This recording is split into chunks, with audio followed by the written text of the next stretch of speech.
Hi everyone, this is Mari here and welcome to our learning video. In today's episode, I'm going to show you how to open the Handlebit routine on our programmable web. Now I will show you step by step. First of all, let's click the project first and then choose import file. Choose the file.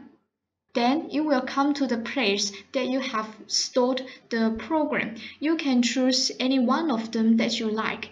For example, if I want to open the facial expression switch program, I can just click it and then click open button. Go ahead. After waiting for a while, you will see the programs placed right here. So it's very easy to open it, right?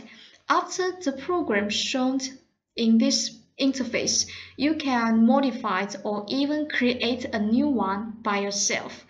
So this is the overall introduction for today's episode. If you still have any doubts, do not hesitate to let me know. See you there.